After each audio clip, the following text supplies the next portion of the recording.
Yo, my name is Bran, and if that name doesn't sound familiar, you guys might also know me as Aisu, Gelato, Waste of Oxygen. Wait a minute.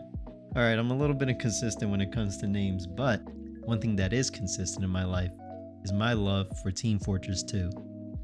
See, growing up I really wasn't into first person shooters. Kids my age were playing Call of Duty and Halo, but me? I was on my Bing Bing Wahoo machine playing Pokemon. The only game that really stood out to me at the time outside of Nintendo games was Minecraft. Skyda's Minecraft, Captain Sparkles and his Hunger Games, Minecraft. I mean, these were just a few things I was obsessed with when it came to Minecraft. I was so obsessed with Minecraft that after eating ice soup for a few months, my family gifted me a Lenovo laptop. And unfortunately, as much as I loved that laptop, I think my parents severely miscalculated the risks of giving a child unrestricted and unfiltered access to the internet. A couple of clicks here and there led me down a rabbit hole of online friendships that some I still have to this day. Eventually, I settled down in a community of, okay, we're not gonna name it. And within that community, I made friends with people from all around the world. And these guys did a lot of PC gaming, and among those games was Valve's Team Fortress 2. And so after struggling a bit and figuring out Steam, I made the life-changing decision of downloading TF2.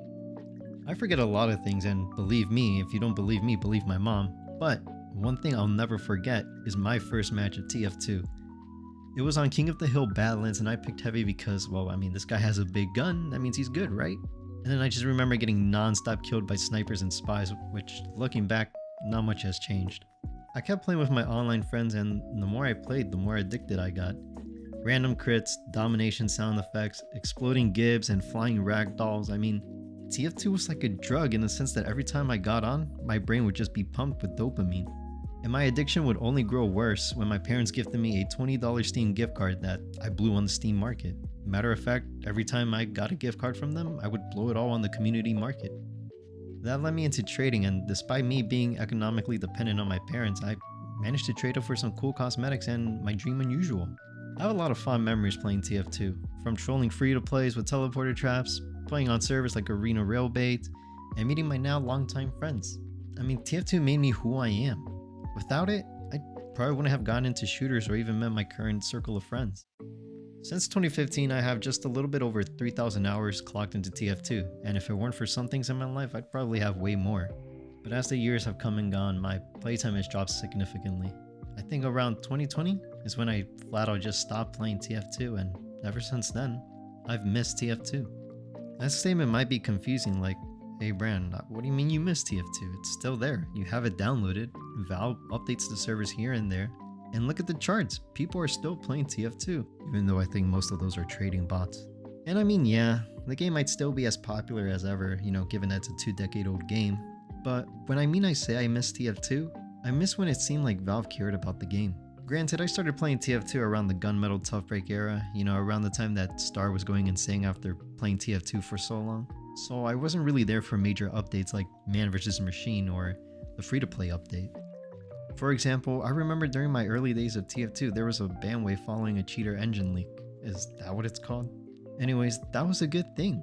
Valve fixed a major problem, and even though it was temporary, I mean, it was something. And a couple of updates later, Valve released Competitive, which, albeit it was a little bit late and, bad, but it was something. It showed that Valve had general direction of where they wanted TF2 to go.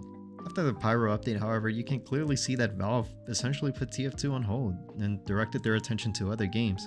And as the years have gone by, the only updates we really get nowadays are seasonal updates with seasonal crates. Some of these cosmetics are nice, I even have some unusuals from those cases, but we just never got new weapons or new balancing or in general no new content. The lack of developer presence led to a new wave of cheaters and cheater bots that would infest casual lobbies and make the game pretty much unplayable.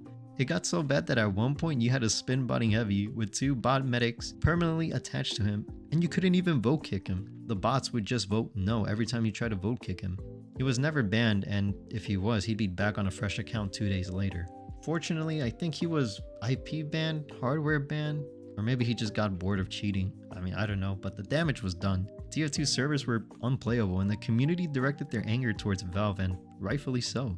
I mean, Valve would do some things to stop cheaters, like disabling chat, but That was just the equivalent of putting a band-aid over a fatal wound and hoping by some miracle the problem would just go away on its own.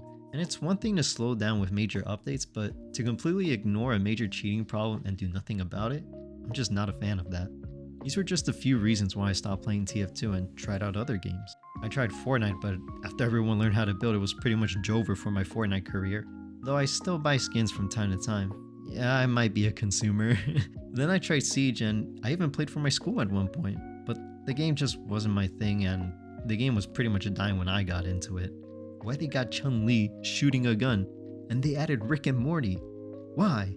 My most recent game that I've been experimenting with is Apex Legends. I mean, the game's lore is pretty interesting, and I've clocked in over 1,000 hours, but throughout my journey with these three games, they would never come close to giving me the same dopamine rush as TF2 did.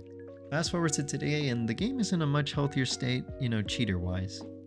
After a lot of backlash from the community and the whole fix TF2 movement, I mean, cheater bots were tracked down and banned. Now, that's not to say that the cheating problem is gone forever, but it's in a better state than it was a couple of years ago.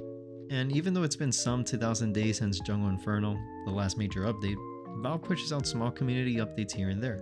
And we've gotten some pretty cool Halloween modes and community maps added because of it. And cosmetics are still, cosmeticing? Okay, these are pretty bad. And these, oh my god, these.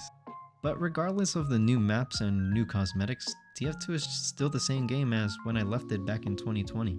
No new weapons, no new mechanics, no new MVM maps, just new cosmetics and new maps which aren't even done by Valve anymore. The community makes these things. It feels like Valve just every season when it's time for a new TF2 update, they just grab a random intern, have him go through the workshop, and then just submit things that have the most upvotes. What I want from Valve in TF2 is closure, and I think the game deserves it. Games like Apex, Fortnite, Overwatch, you can easily trace some elements from all of these games back to TF2. Major updates throughout the years, TF2 started doing that almost a decade ago. Cartoony art style, class-based gameplay, I'm pretty sure TF2 popularized that. And notice how most games are now free to play?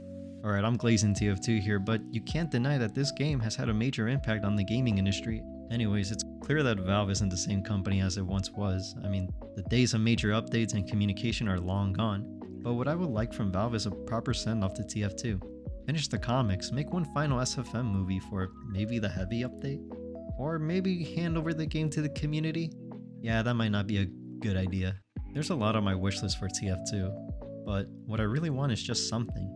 Anything other than a post that says, "We hear you, we see you." Because as time passes, my hope that my favorite game will ever be properly updated dwindles. Do I see something happening anytime soon? Probably not, and that's sad.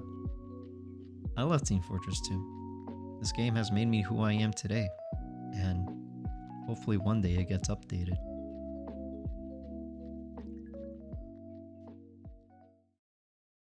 Yo, hold on guys, they just updated Scout's pants after 2 decades. Never mind.